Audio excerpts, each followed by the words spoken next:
Alrighty, welcome back again for another wonderful conversation. This man probably needs no introduction anymore, given the amount of times that I've had the chance to talk with him. Um, well, actually, this guy might need an introduction. He decided he wants to join this interview now since he's sick today. He gets extra cuddle time.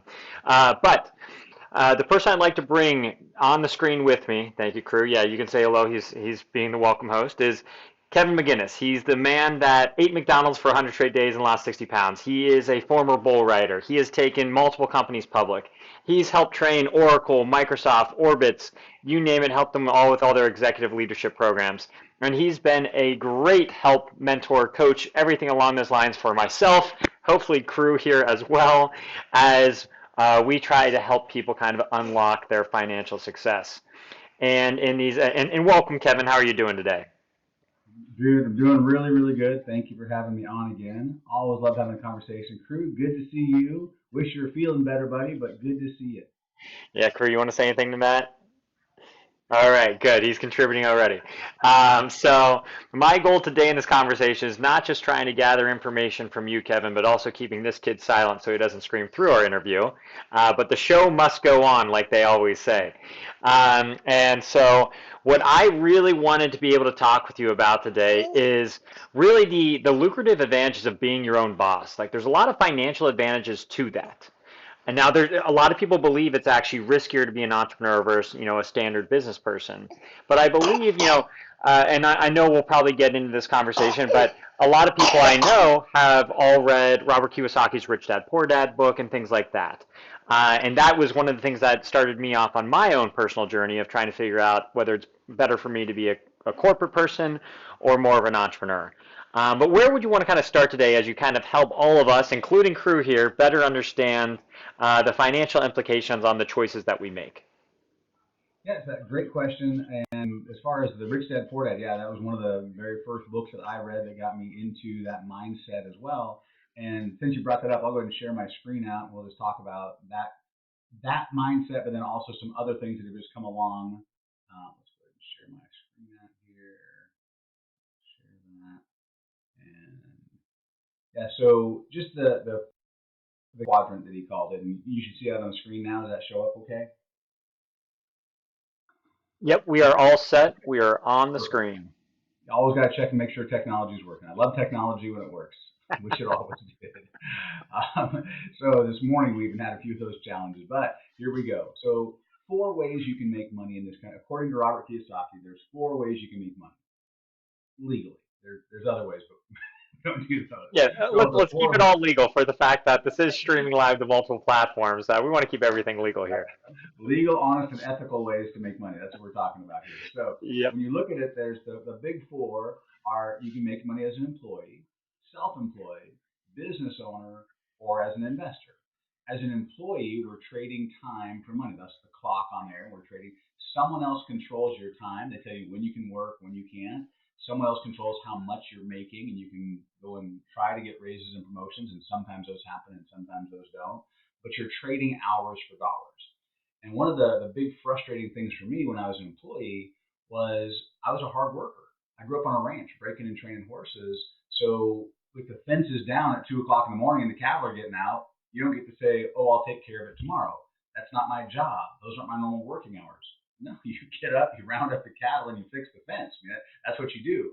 So I had that work ethic, and I was the first to get there, last to leave. And in some companies, that led to promotions and raises. And in some companies, it didn't because someone else controlled that. And I was going to put that work ethic in anyway. And sometimes if I wasn't getting the raises or promotions, I had to vote with my feet, right, and go to a different direction. But there was no guarantee that if I worked twice as hard, that I'd make twice as much money. And a lot of people, when I ask them, what are some of the challenges that come along with being an employee? Having a boss, someone else considering whether you can have a vacation or not, when you can have that vacation, somebody else asks for that time off, etc. So a lot of people get frustrated with that. They want to be a business owner, but they don't know how, so they become self-employed. And self-employed is anything where if you work twice as hard, you make twice as much money. So if you're a doctor, you help twice as many patients, you can make twice as much money. If you're a lawyer, I help twice as many clients, you can make twice as much money. If you're a real estate professional or a financial professional, you help twice as many people, you make twice as much money. The problem with being self-employed is if you take 90 days off, you make zero. No money coming in at that point. You've got, even Yep. if you've got 5 or 10 employees. So a lot of people think they're a business owner because they've got 5 or 10 employees. The problem is if you still can't take 90 days off, if the cat's away, the mice play, and the business shuts down because you're not there running it, if you're the chief cook and bottle washer, just because you have employees does not make you a business owner by this definition. The best definition I've ever heard of a true business owner is if you're a business owner, you can take 90 days off and you make the same money or more money than the day you left because the business runs whether you're there or not. Yeah. And I love that definition because that just helps really clarify. So most people that I know that call themselves business owners, a lot of my clients, when I first meet with them and have this conversation, that are hey, I've got a DBA, I went down and did my filing, I've got my business name, all that stuff. So in their mind, they feel like a business owner, and they have a DBA, but they're not by that definition. They can't take 90 days off. And I just remember one of my first people that I helped in our business get over a $500,000 a year in income. We were sitting on the beach in Costa Rica, and he looks at me and he says, "Thank you." I said, "Well, you're welcome, but what for?" He says, and I thought he was going to say because we're sitting on the beach in Costa Rica, and he says, "No," he says, "Happy wife, happy life." I'm like, "I get it, but why are you saying that right now?"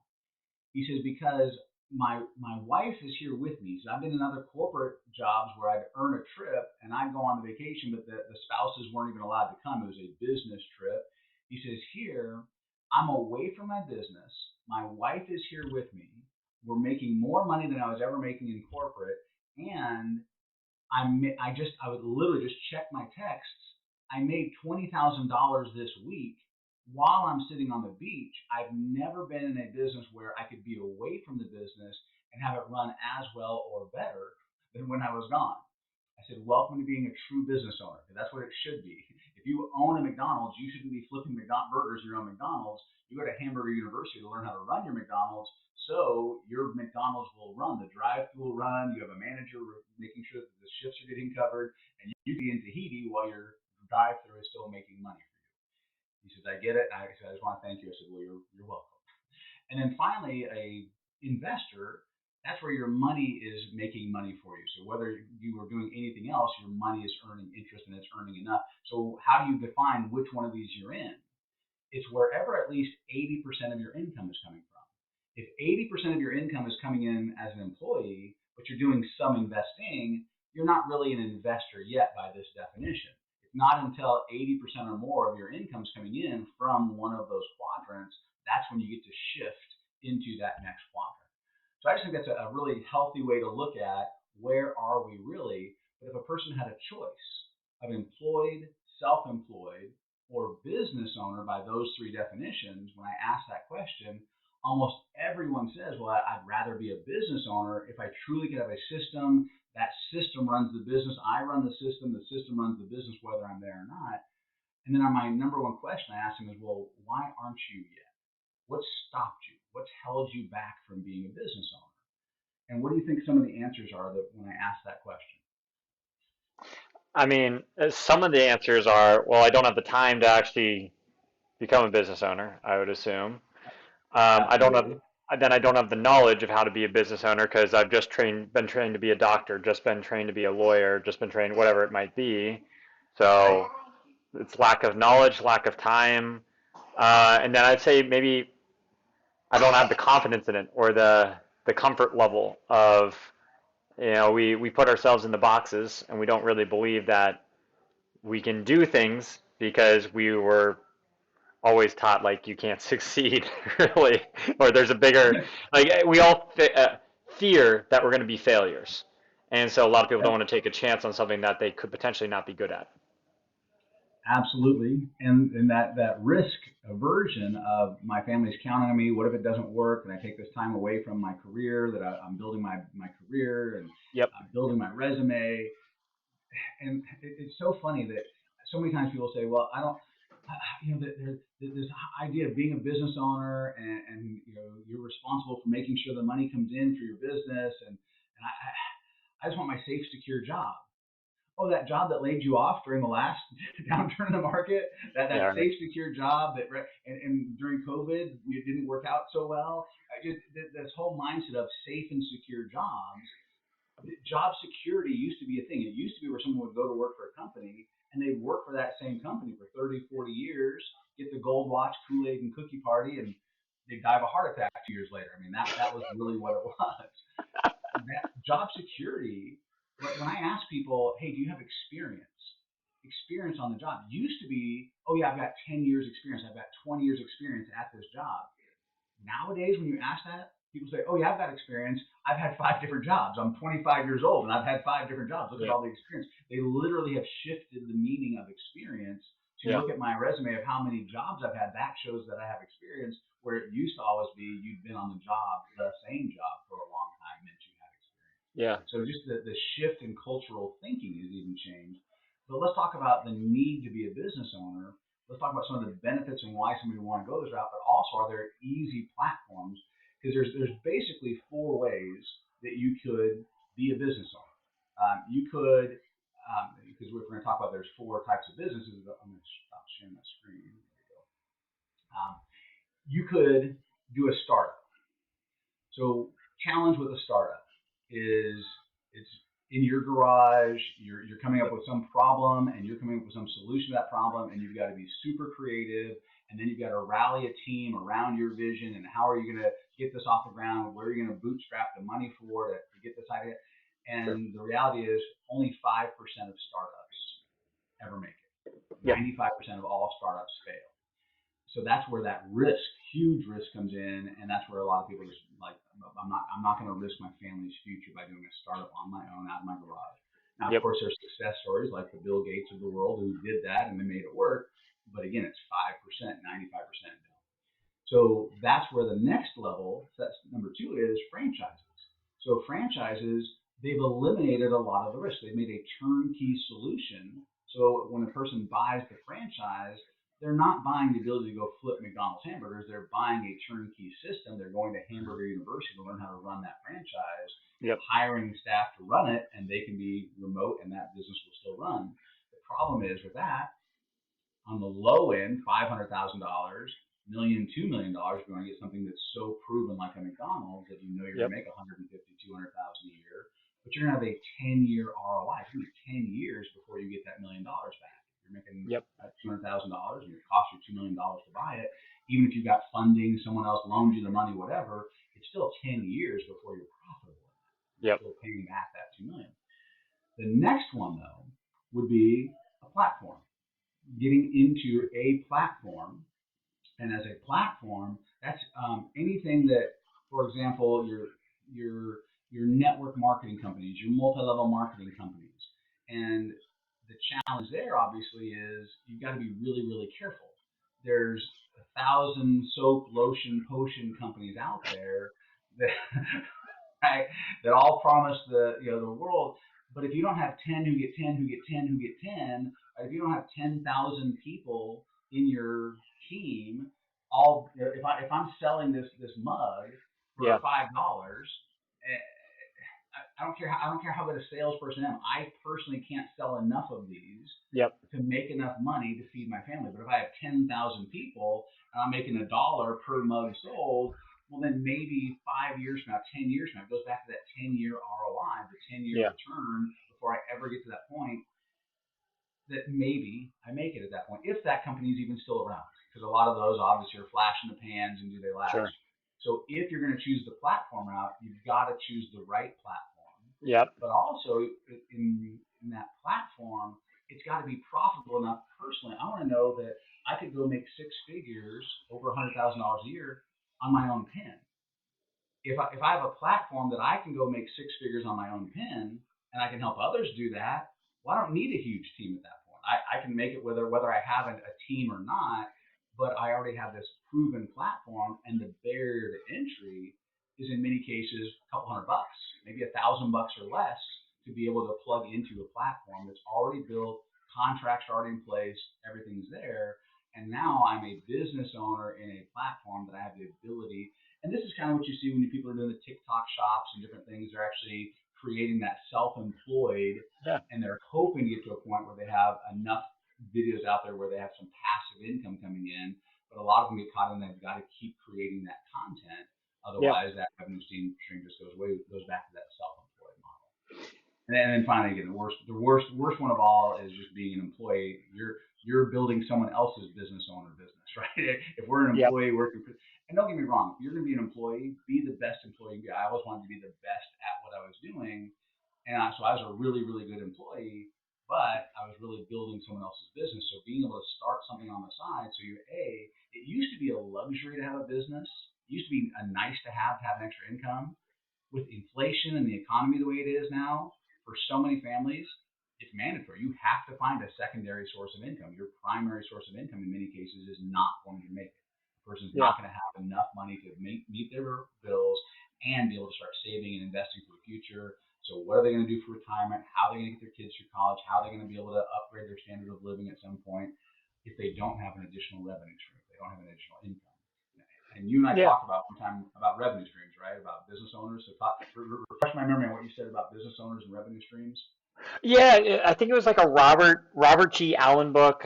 He's one of those guys that wrote a ton of like millionaire mindset type books. And I think he said the average millionaire has about seven different revenue streams. Um, and I mean, that kind of makes sense. What you were just touching on now with inflation. I mean, how everybody's getting crushed by interest rates, inflation, insurance costs. We've also become a heavily litigious Litigious. society. However, I probably say that. It's like people are getting Litigious. sued left and right. Um, Right? so like everything is just more expensive to live and breathe air now. And working at your corporate job is still a really nice safety net and fantastic, Yeah. but it may not still be able to make all the ends meet, or it makes ends meet, but doesn't get you to that next level of living a really fulfilling life that you're, idealistically looking for. Well, And that's I ask people all the time, are you where you want to be financially? And they're like, well, no. I'm like, well, how much money did you make? What's your best year? In the last 10 years, what's your best year? And they'll be like, oh, I made 100,000, I made 150, maybe 500,000. It doesn't matter what the number yep. is, maybe 50,000. It doesn't matter. We help people at all different levels of Hmm. income, no family left behind.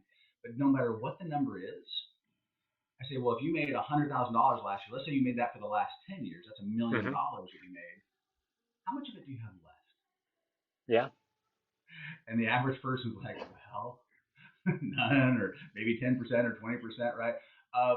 If we don't make a change, if we don't do something different, what's the next 10 years going to look like? Yeah. They're like, oh, okay, yeah, I see where you're going with this. But then it comes down to it's not a go make more money at your job, because how can you double your income? How could you go if you make $100,000 at your job? What could you possibly do at your job to get you to 200,000? How could you double your income at your job? And for most people, there's no way. There's nothing I could possibly do to double my income. Yep. So working harder at that job, and look at people who are 10, 15, 20 years down the road from you in your job.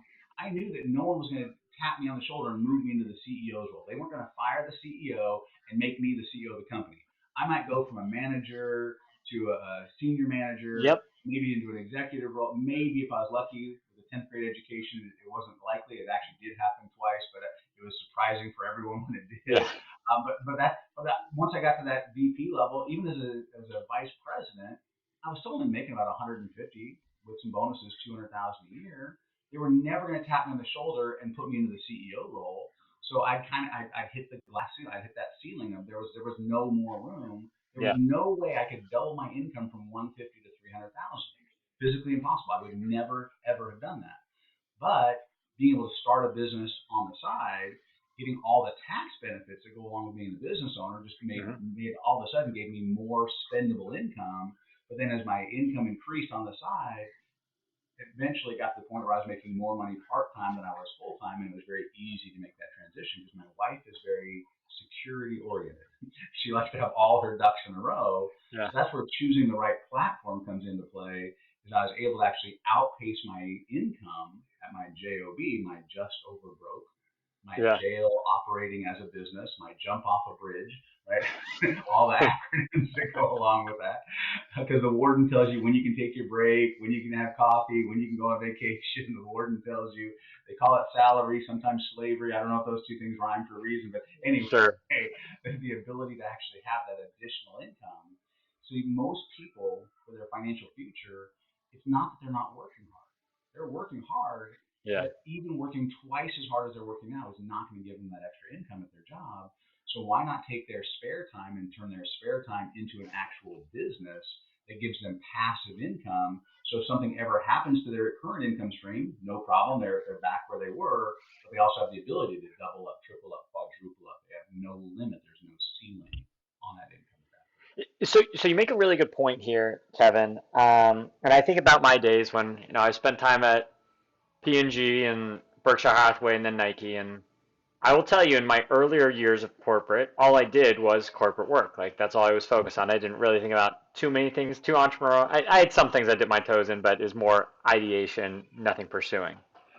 And then I will say, and I would say I wanted to be CEO. Like you would ask my parents ideally what I wanted to be. At that point in time at P&G, when I just started as a manager, I wanted to be Bob McDonald, who was our CEO at that time. Like that takes 30 some years, and Yep. each level you go up gets more competitive.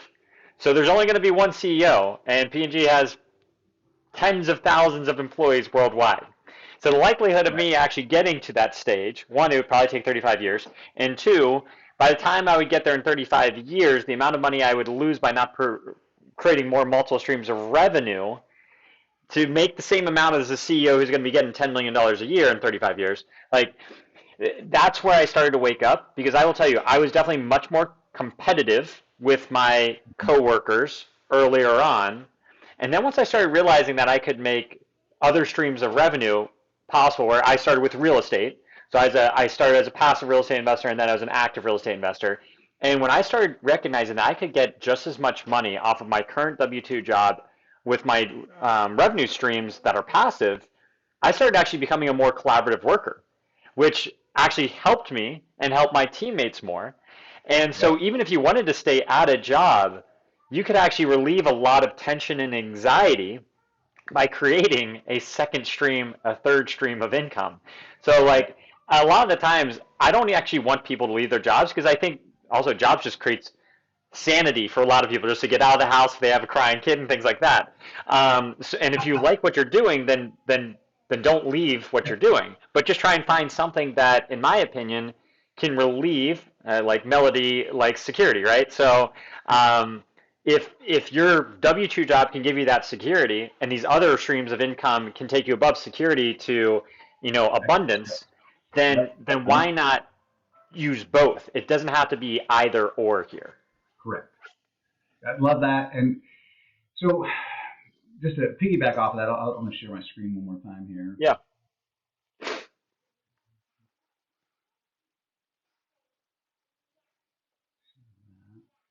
So this just is of in our business and financial services just happens to be one of the highest paid industries in the world. When you look at the average compensation of doctors on the right hand side, so you've got everyone from emergency medicine down there at $300,000 a year up to neurosurgery at $600,000 a year. As you look at those compensations, how long does Wow. that person have to go to school to be able to get into a position and then get through residency and then finally be able to actually be the doctor or the surgeon? What do you think the average time to that revenue is? Huh. I mean, what is it? Medical school is 7 years, right? Then you do a Right. fellowship, and then probably a few more years of that. Let's just say a decade at least Yeah, to no, get to that. definitely. Yeah, absolutely. Of advanced training after getting through school, going to college, all the additional, at least a decade. In Oh, and financial that doesn't even services, include probably the student debts then you're paying for medical yeah, school. yeah. So, So there's time and then there's the cost associated with yeah, that yeah. time. And many of these people aren't business owners at that point. They're not running their own practice.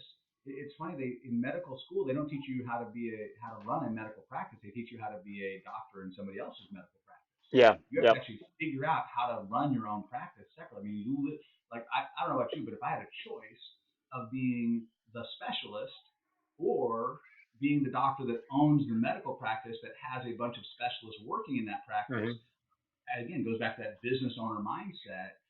Great book called E Myth, the Entrepreneur Myth. And for a lot of people, they're great at their trade. They're great at their craft. They're really so they're a table maker, and they're like, I'm this phenomenal table maker. I make these beautiful artesian tables out of this amazing quality woods and different things from around the world. And then they decide to be a business owner, and they try and make the shift from being a craftsperson, craftsman or craftswoman, and they try to make that shift to being a business owner, and they fail because making great tables doesn't make you a great business owner. Yeah. There's no training, coaching, mentoring of how to run a successful business. How do you handle the scale, the growth, the expansion, all the things that happen when you Yeah. make that shift?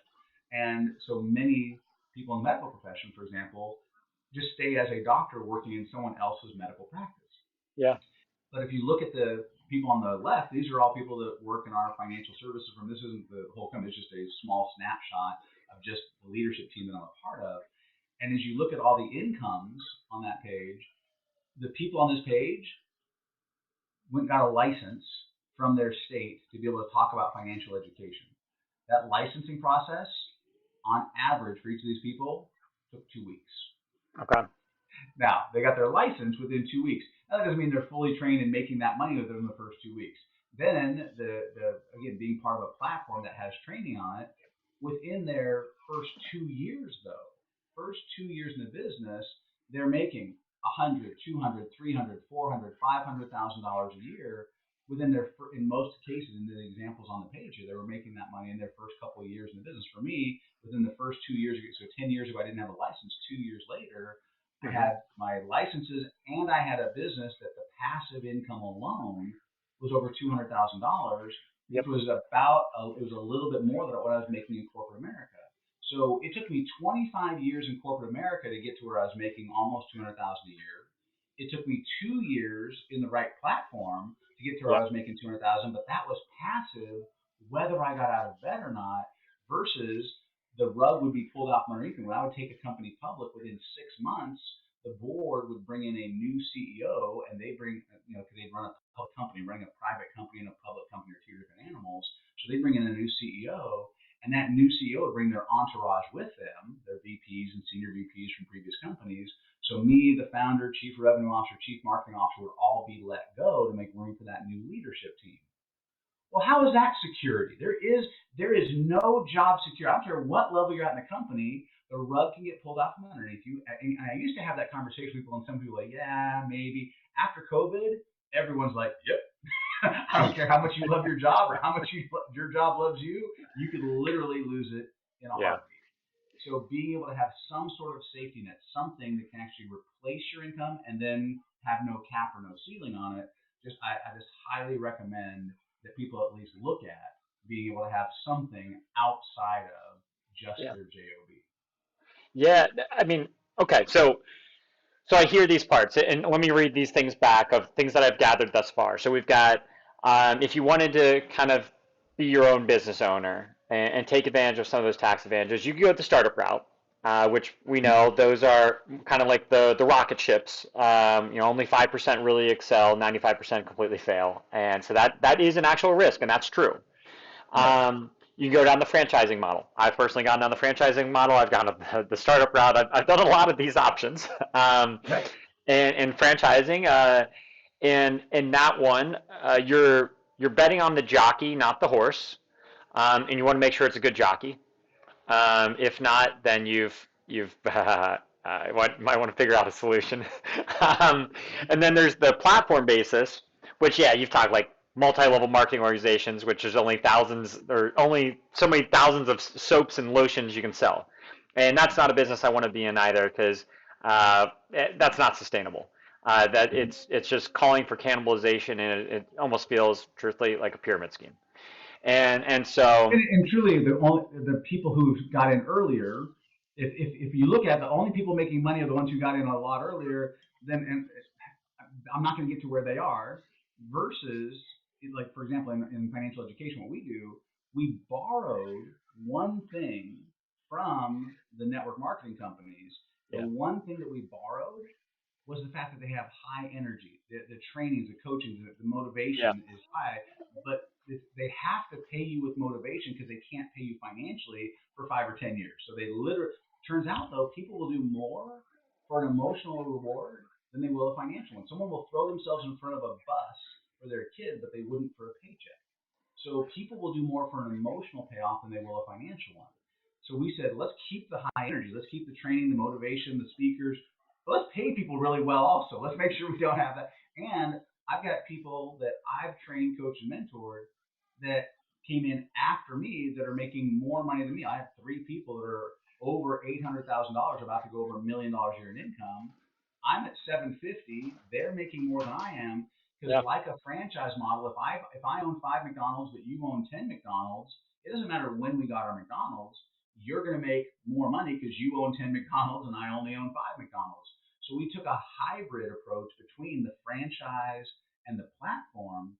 But luckily, our firm, Aegon, our parent company, was so big, they didn't need a franchise fee. We don't need the $1 million franchise fee. We want more distribution. We want dissemination of information. We want to get the education out there to change families' lives.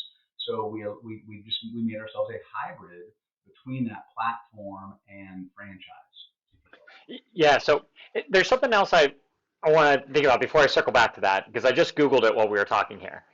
And we were talking about the multi-level marketing organizations, and it's only the people at the top.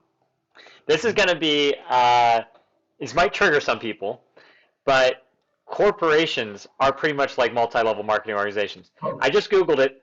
In 2022, the most recent reporting we have is CEOs made 344 times as much as the typical worker. So You that can't ever have their position.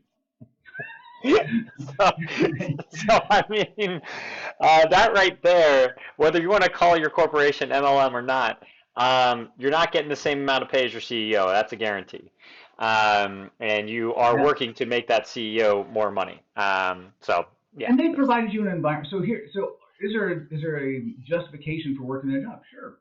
You didn't have the overhead, you didn't have the cost, you didn't have the expense. They deserve to make some money. And now, do they all? I'm not. I mean, it might trigger some people by saying they deserve, but the reality is, if that person's running an organization and growing that organization, they're making profit for that organization. They're yeah, creating jobs for people that have the positions, and there's as profit comes in, part of that is paying your salary. You're giving up the ability to have excess income, but you're getting that, at least I'm making this much in this role, and I'm yeah, choosing to trade my time for those dollars. But I didn't have to have an outlay of buying a building and paying the rent and paying the heating and the air conditioning and all that. So again, use a job like you said. Use a job to do what it's good for, covering the essentials, covering let's at least make sure our bills are covered, and then let's make sure we have something else we can do that can start stacking the excess. And once we're making more outside of that than we are, then we have some choices. We can keep doing our job, or if we're making more outside of that, we have revenue streams where we're making more than what we're making at our job, and we know that those are steady and growing. Then we can make a determination of, do we want to keep trading these hours for these dollars, or will those hours be better spent, or just stop doing those hours altogether because I'm making as much as I was at my job. So you either get a nice lifestyle back, yep, or you decide to continue to grow it at that point. But you have those choices, and that's real. I just want people to have the choice. I want you to have something that gives you the ability. Because if you said it great, when you had the extra income, you were a better employee because you could give your honest opinion. Someone who doesn't have excess savings or excess revenue are at risk of giving their opinion at their job.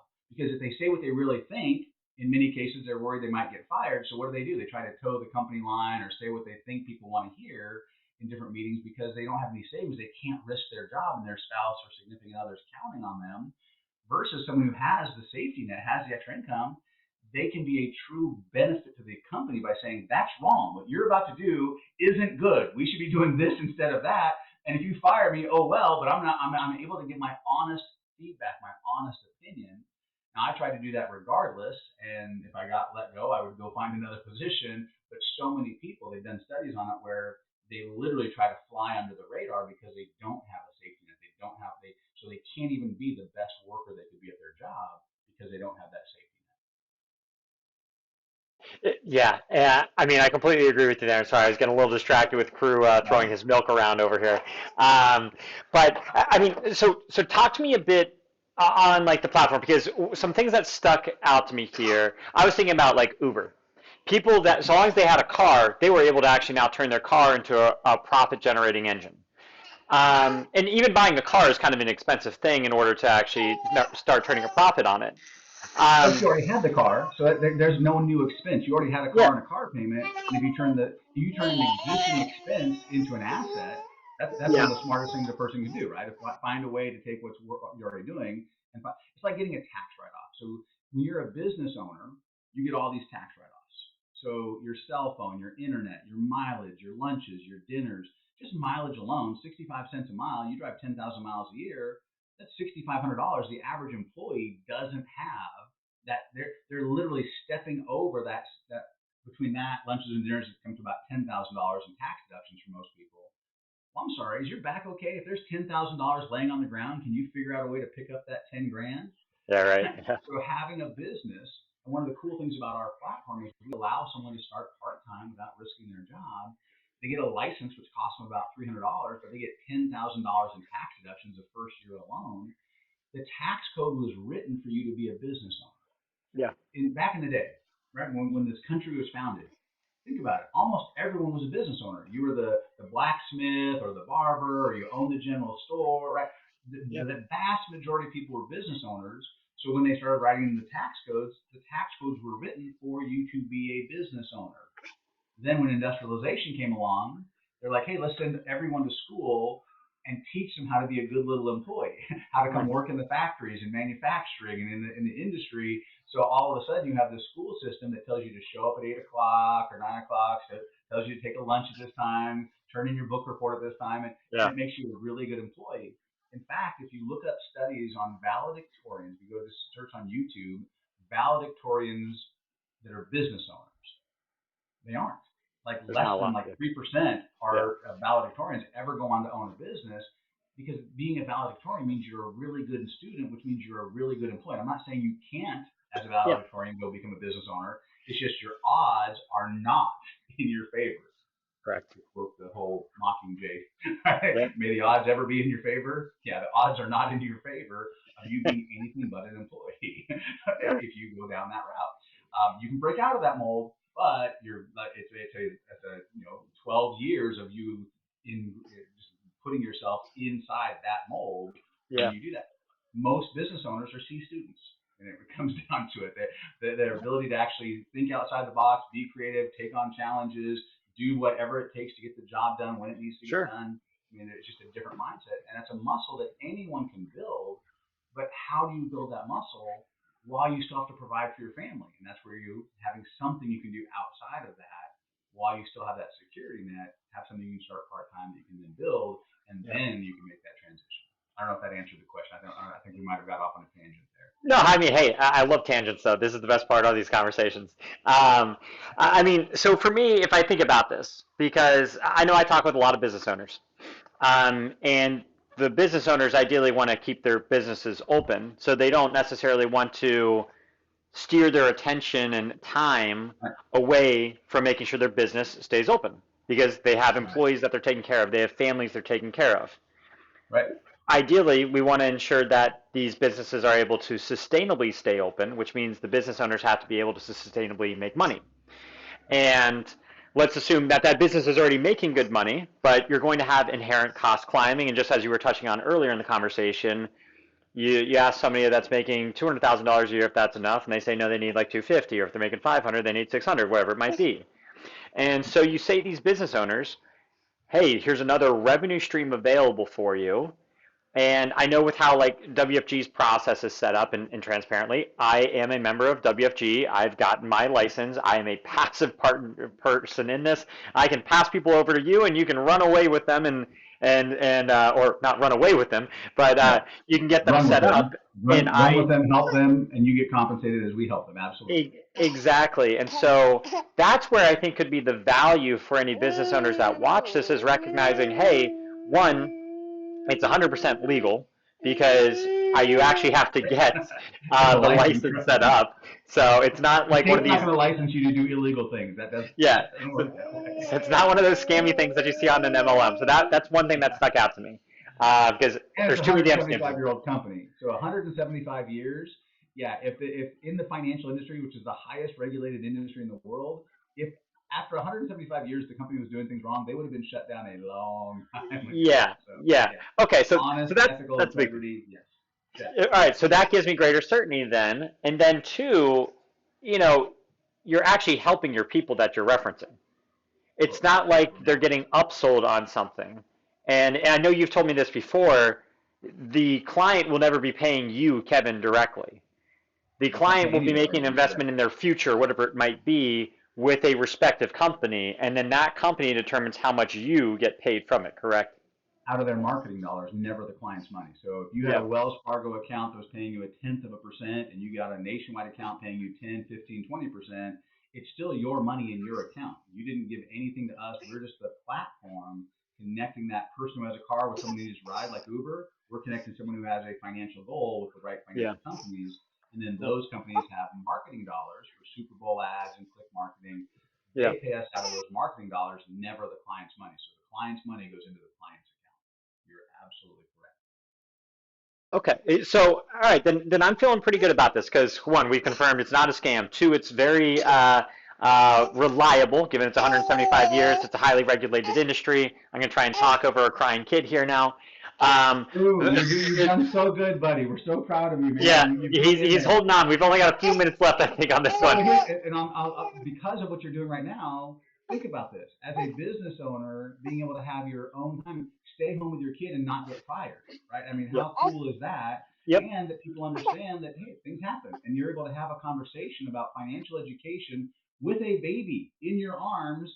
How cool is that, that we actually have that option? Or we have the option to say, you know what, let's bump this meeting till later. The fact that we have complete control of our time, if I've got a job, I want to build an income stream that gives me that freedom, that gives me that ability to have complete control of my financial future, but also complete control of my schedule. Yeah, that's right on the money there. So I guess since this kid is gonna probably scream his head off here in a second, and I don't want people to We'll have wrap to this one witness up, and that. we'll reconvene. There's a couple other thoughts we can go over next time, but as Yeah. always, I appreciate you having me on. Well, Appreciate having these conversations with you. yeah. So I guess if we close this out though, Kevin, what would you say is like the next one major step somebody wants to do if they want to get involved in this? I assume there's a like a process for getting a license, a process for even getting accepted by WFG because they're not going to just take every single person that wants this. I assume there's some kind of prerequisites, requirements on how you can essentially establish your own business underneath Transamerica's umbrella. Correct. If you want to put your mute on, there you go. Sorry, crew. Yeah, no, the super simple with us. Yes, there is a background check. We have to make sure someone is who they say they are.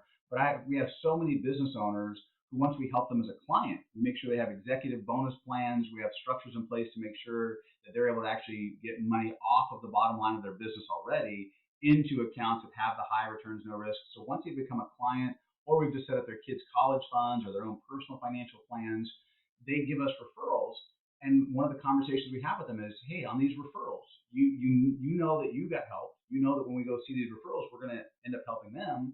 Do you want me to get paid, or do you want we to get paid? And they're like, well, what's that look like? To your point earlier, they get to keep their blinders on, keep focused on their job or their business, but stick their toe in the water, get a license, go through a background check with the company, make sure that they don't have felonies, perjury. If you've been robbing banks, you're not going to get licensed in the financial industry. It's not going to happen. Seems like a reasonable So, requirement. Yeah. Yeah. minor detail. I never thought I'd walk into a bank with a mask on, but then in COVID, it just felt weird to be able to walk into a bank with your face covered. But anyway, Yep. back to what we're talking about. So anyway, the ability to get the background check done. So just they literally can reach out to you, or you can forward them on to us. We're more than happy to have that conversation of walking through what that looks like. Getting a license from the state, it's about $300. $300 to get a license, about part time around your schedule. Takes less than 2 weeks. Yeah. Fastest is 2 days for me on average.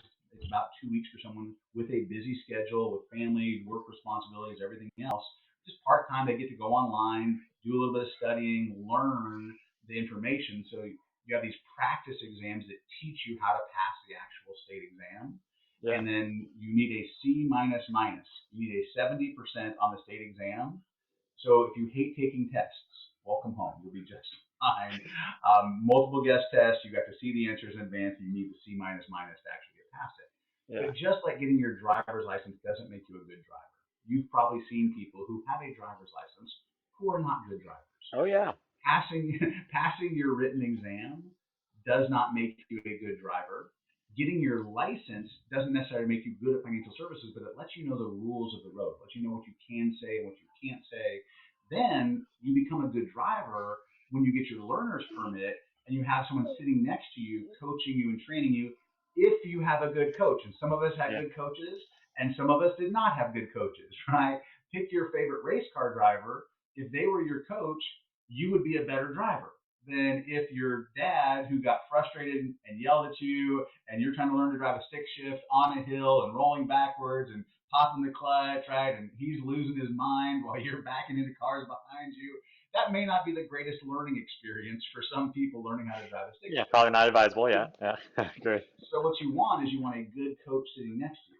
So in our model, when someone starts part time, our training consists of going through the online training, but then also hands-on training where we're there with them, holding their hand, making sure that someone is showing them how to do it and then coaching them while they do it so we can pass that skill set on. Because not Yeah. just the rules of the road, you want to know how to actually help these people, but the software does the heavy lifting on the financial planning. I was a Yep. professional bull rider. I got kicked in the head a lot. You don't want me doing math. That is not my forte. But I can plug someone's situation, their goals, their desire, when they want to retire, kids through college, into the software. The software can come up with the actual math on it. And then those companies, we have 100 different companies that have CFPs, certified financial professionals, people with their PhDs in money. They're the chef in the kitchen. When someone's with us, when they start Yeah. part time or even when they go full time, they don't have to be the financial guru. We have the financial gurus. Yeah. We need people to actually just open the door for the conversation. Because in financial services, just like the medical practice, you have to diagnose before you prescribe. Sure. So when someone is with us, they're able to actually identify what's your goal, when do you want to retire, do you want your money set aside for your son for college or for buying a house, or just identifying those goals.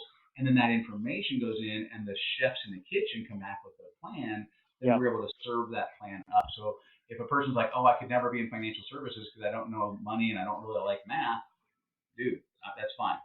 Yeah. Yeah. Right. Being able to help, having a heart for helping others, and you're going to get referrals anyway. Why not let somebody else help that referral, and you get half the compensation? 50% of everything we pay out as a company, we pay to the referral agent or affiliate broker side of the equation. We paid out 1.3 billion with a B, Wow. 1.3 billion to our agents last year. About half of that went to our affiliate brokers, our referral agents, people who are sticking their toe in the water part time, Wow. referring someone else in. We give 50%, half of the compensation we pay out to the person who referred the business in. The industry hates us for this, by the way. They're like, why don't you give them a gift card to Panera? I don't know, because without that person, we wouldn't have met that person, the person they referred. They deserve the compensation. We had a guy that worked at Southwest Airlines, baggage handler. Heard through the grapevine Southwest was thinking of redoing their 401k plan. Worked part time with us, full time at Southwest Airlines. Yeah. He doesn't know how to do a 401k for a major company. He Yeah. knows how to pick up a telephone and say, help. We fly out the experts. They use our 500 billion in assets to negotiate a better deal. Southwest Airlines now uses Transamerica for their 401ks. The referral agent, the guy who is part time with us, makes $300,000 a year, whether he gets out of bed or not. He doesn't sling bags at Southwest anymore. He was able to make that shift. And now he literally makes over $1 million a year with our firm because he didn't stop, right? He's like, hey, if I was able to help one company, I could probably help some other people as well. Certainly. But that just gives you an example of how we let someone stick their toe in the water. We're Yeah. going to give referrals anyway. Why not get an extra revenue stream from that? Why not get the tax write-offs of being a business owner? And then once you're making more money, you can make some new decisions. Yeah. No, I mean that's huge on that Southwest Airlines guy. Um, that's incredible, and that just also shows that um, there's a lot of untapped potential in the marketplace. There's billions Hugely, of people in the world that hugely. need help. Well, like I live in Nashville. Yeah, There's 3 million people. When you think in Murfreesboro, Smyrna, Spring Hill, the surrounding areas, there's yeah, 3 million people in the greater Nashville area. I could have 10,000 licensed agents here in Nashville tomorrow. Top 10% are getting a financial education from the Charles Schwab's, Merrill Lynch. yeah, 90% do no financial education. You understand, with 10,000 licensed agents, I can't even make a dent in Nashville. Just yeah, not the whole country, right? Now we obviously are throughout all of U.S., Canada, Puerto Rico, yeah, but there's such a it's not a hard problem. Solving someone's financial problems is super easy. The tools are super simple. It just yeah, requires an explanation. People don't know what they don't know. So yeah, here's the analogy I use on the problem. If I gave you a shoebox full of marbles, I gave you a little container of turtle wax, and I yeah, said, your job is to polish these marbles. So over the next couple nights, while you're playing through, while you're watching TV, right, just polish the marbles. In a couple nights, you'd have the job done. Right? It's not a yeah, hard job. It's just the time to get it done. That's what this financial education is. It's not a hard job. We're just explaining some concepts and laying it side by side. People just didn't know what they didn't know. And once they see it side by side, they're like, I'd rather have the better one. The problem is it's not a shoebox full of marbles. hmm It's the Grand Canyon full of marbles. yeah, The need is so huge that why we created this hybrid model was because our problem is not find problem isn't how do we find more clients. Our problem is how do we get people licensed fast enough to handle the needs of all the clients that are referred into our business. Of the two problems, that's a better problem to have, by the way. yeah. I would say that's a better problem to have. But yeah, I also like that this one is truthfully out to help people. Similar to why I started my mental health company. My mission was to touch and improve the lives of people in my community. And mental health, both Republicans and Democrats agree, mental health is a major issue. So you don't have to Huge. be on a political party to determine that mental health is a major issue, and that's why I wanted to get involved in that field. In the same way I with think mental financial. health is a problem with politics. Oh, I'm sorry, I got off on a tangent. Yeah. Um, and it's the same thing with financial services. I think, what's the stat? Only like 25% of people have financial advisors or something like that? Or is that even Less overstated? than. Yeah. Yeah, that's overstated, and most people have never sat down with a financial professional to sit down and Yeah. truly do a full needs analysis, identify where they are, where they want to go, and put a comprehensive plan Yeah. in place to get them to that destination. Yeah. And so that's what I also like about this is you don't have to be making $1 million a year to actually get help in this. Because And we all of charge us, zero for it. yeah, We charge exactly. zero. Other companies charge $500 to $2,500 just to do that financial planning process, which is why most people like when I was growing up, my dad passed away when I was 16. If somebody would have met with my family early on, we would have been totally fine. I mean, it would have been tragic that we lost him, but the Yeah. family, we wouldn't have lost our house. We wouldn't, my mom and I wouldn't have lived in a camper shell in the back of a truck. We wouldn't have been homeless, right? Those things wouldn't have happened if Yeah. someone would have sat down and had this conversation with us and we would have had the right structures in place. Yeah. So the problem was if someone wants to charge me $2,500 to do a financial plan, heck, if we had $2,500, we'd want to put that into our financial plan, not pay someone to talk about having Yeah. a financial plan. So Correct. when Correct. our whole model is to take what works for wealthy and build a business that allows us to take that education out to people that would normally never get that education and have the entire toolbox. It's not just having indexed accounts or insurance products. It's 401ks, it's IRAs, it's mutual funds, it's 529 plans. Yeah. Now there's also the contrast to that. If somebody can qualify, there's better accounts we'd recommend. But if they Yeah. say, no, I still want to just do the 529 plan, well, of course we're still going to do that. If the Yeah. company still needs a 401k, of course we'll do. Even though we'd recommend as an employee not to fully fund their 401k, there's better Yeah. places to go. But as a company, it makes sense to have a 401k. It's a Yeah. thing you have to be competitive in the market. As a 401k or a 401k alternative, you Yeah. need to have something to be able to attract that talent. Two companies trying to recruit someone to come work for them. One has a 401k or 401k alternative, and one doesn't. Yep. Then the employee, everything else being equal, is going to go towards the one that has that. So it's almost like table stakes. You have to have it. So as a company, we have the entire toolbox. Certainly, we're going to help like a Southwest Airlines with their 401k, but then we're also going to help all those employees. Coca-Cola, all 146,000 employees, we do the 401k for Coca-Cola, but then we sit down with all those employees and do their financial plans to get Yeah. them on track with their goals. Wow. That's pretty damn cool then. So even if I'm like a large employer, if I work with a company like Transamerica, I'm also getting that incremental benefit of having my employees actually have financial advisors pegged to their accounts to actually help them. Wow, I didn't have that at P&G, Berkshire, or Nike, so that's fun. And Um, you have an HR person that sets it up that is not even legally allowed to have a securities license. Not allowed. Your HR people cannot give you financial advice, and yet they're the ones setting up all the 401ks. How crazy is that? I mean, just think yeah, about that for 30 seconds. damn. Wow. Okay. That's interesting. And I'll say we successfully kind of calmed him down. So maybe you have some soothing words here. Um, but any other kind of like takeaways we have? I know we're pretty much coming up on an hour here, and I want to be respectful of your time. Um, so like again, if I'm thinking about this, we went through the cash flow quadrant of being an employee to being a self-employed, to a business owner to a business investor, and like how the wealth and also how the time is dispersed there. We talked about different ways to become a business owner, which was like startups to franchising to getting involved with various platforms.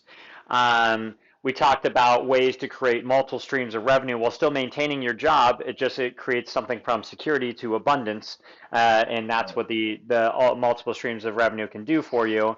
And then we highlighted with in particular your work with WFG and Transamerica, how you actually don't have to leave your full time job. You can be like the Southwest Airlines guy who was just WFG part time, had his license pegged, but got the foot in the door for Transamerica to then secure the retirement account with them, and now he makes over $300,000 a year just off of that alone.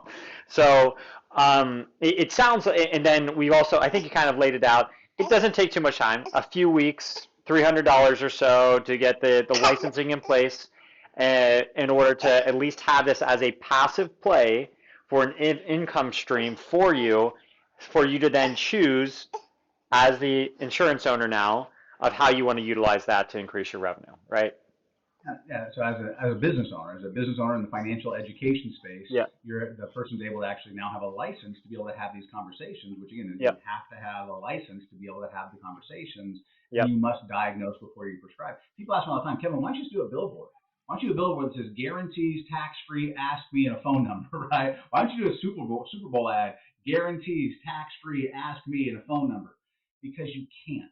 Once you're licensed in financial services, those things would get you unlicensed and in jail and huge fines for doing that. So you have to have individual conversations. So being part time, someone being part time allows them to, whether they want to have the conversation or they just want to open the door. Hey, I saw it. It looks good. You need to see it. Let that person meet with a financial professional. But because you refer them in, half that compensation. And that's how most people start. Most people start sticking their toe in the water. And then when they're making enough money just from the referrals, they're like, after they've seen it, help, they're like, Kevin, the software does the heavy lifting. I did show and tell in first grade. I learned how to do that. So I think I could do the show and tell on the slides that you guys have that take someone through this conversation. And you got the chefs in the kitchen, so I don't have to be the chef. And it's an easy baby steps transition into that. So I mean, but the big takeaways: something, do something, have some additional revenue stream. If for no other reason, the tax write-offs long. You that $10,000 a year on average that someone gets in tax deductions, you literally can lose money in your business if you went and started some other business, like a house cleaning or window cleaning or some other business you wanted to start. You could not be profitable for 4 years, never make a dime in your business, and the IRS will still let you take all your tax write-offs before they consider it a hobby. So do anything. Find something that you can do around your schedule as a business owner and get the tax write-offs. Now, luckily, in our business, as soon as somebody's helped one client, they on even just putting away $100 a month on a kid's college fund, they're going to make about $600 on doing that. So they're going to offset the cost of their licensing and the time they put into it just off their first person that they refer. In most cases, we're going to make sure they make more than their cost, Yeah. so they're net positive at that point. And then anything else they do is just incremental on top of that. But just have something that gives you the tax write-off to being a business owner and can create those additional revenue streams. Certainly, we'd love for those people who, again, if you have felonies around money, that's probably not the right conversation. But if you haven't been robbing banks, we'd love to have a conversation with you if you have a heart for helping others. Because that's crucial. They have to have a heart for helping others and Yep. a mind for integrity. Do the right thing 100% of the time. If you have integrity and a heart for helping others, you can win here. If you don't have those things, you cannot. You will literally fail. You cannot win without I like that heart for helping others. I think you've told me this one before, but mission before commission. those. Always. And I know that's where a lot of financial advisors get a bad name is they are only about the commission and not about the mission. So um, I get it. The more times I have conversations with people like you, the more it reminds me that there's more good people out there than bad people in the world. It's just the bad people seem to get the most amount of press. They definitely get the most amount of press. The gloom and doom that they want to put out there in the media definitely is more shocking. Let's get the shocking news out there, the shock and awe factor. But there are good people, and you find whatever you're looking for. By the way, if you go to any town, Yeah. if you look for the dregs of society in any major city, Yeah. you can find people who are doing drugs and right. Just you can find the people who are not doing what they Yeah. being socially acceptable. But if you look for it, you also find good, hardworking people who want to make a difference, who want to help others. So you find what you're looking for. Yeah. And I would encourage everyone on this call to at least begin looking for and compare what we do to anything else. A really simple side by side is if you find somebody else, say, hey, can we compare this side by side and let us show you for the time in what size organization would you have to have, how many clients would you have to help in whatever business that is to reach a certain financial number. Yep. Nothing pays like financial services because we're solving a bigger problem. It, if we're helping someone with their kids, right, we're solving $100,000 getting through college problem. Many people on their debt, 20, 30, 50,000, $100,000 in debt problem we're solving. For retirement, at least $1 million problem we're solving to get someone through retirement. So since Yeah. we're solving a bigger problem, we just get paid more per client than just about any other industry in the world. Yeah. So I'll put what we do, the platform that we've created for time in, for low cost, low barrier of entry, and the compensation, and also the look in the mirror and feel good about who you are and what you do because you know you're making a dramatic impact on someone's lives. Yeah. At least have our hat in the ring with whatever else you're looking at, so we can compare it side by side. Yeah. No, I mean that makes plenty of sense. So amen to that. And thank you for that summary there. So I think this is probably a good place to close then. As I think about what we've covered in the last couple of weeks now, we had just like the big highlight of what is an IUL, and that was kind of eye opening for a lot of people. Then it was the truth really about a 401k, and then like 529 plans, and like really what are all these fees? How can we still make money on our investment with all these fees? And then we Mm-hmm. closed out the day of like, if you actually want to become a part-time business owner, what are the platforms you can leverage in order to have that part-time status while still maintaining your full-time status if you so choose? Um, Absolutely. any other topics we should be hitting in future conversations? Absolutely. We haven't really hit on rollovers, old 401ks, and IRAs sitting out there. There's definitely some accounts that we need to look at as far as Okay. how to help somebody who has some money that's flapping in the breeze right now. Market corrections are going to happen. There's some big predictions on some major Yeah. corrections happening in the next 12 to 24 months. Let's make sure people are completely protected from those things. Okay. Make sure that there's some ways to leverage those things together, both the indexed accounts and private pension plans and some other vehicles. And now we can start talking about some of the things we can blend. When you to eat sour cream, like to grab a bowl of sour cream, just eat sour cream. I'm not a fan of that. To drink buttermilk, some people like buttermilk. I'm not a fan of buttermilk. Rosemary and thyme, to just grab them and start chewing on them out of the garden. Not a fan of that. But when you blend those together, you get ranch dressing. I love me some ranch dressing. Right? So there's certain things that by themselves aren't that good, but when you put them together, Yeah. you amplify, right? You dramatically improve once you add these things together. So I definitely think we should have some conversations, just some of the Okay. disparate things that are out there that can be blended that really supercharge how fast somebody reaches their goals. I like it. Okay. So I will put that on the agenda for us to get back together here in a short time to discuss that. But Kevin, crew, and I thank you very much for this wonderful conversation. He's getting ready to cry again because, well, he's unfortunately just a little sick kid today, but Yeah. he'll get out of the woods soon enough. All But right. Well, Drew, you were a trooper today. Appreciate you hanging in there. Dan, always good talking with hey, you. thank you, Kevin. You have a good one. All right. Take care.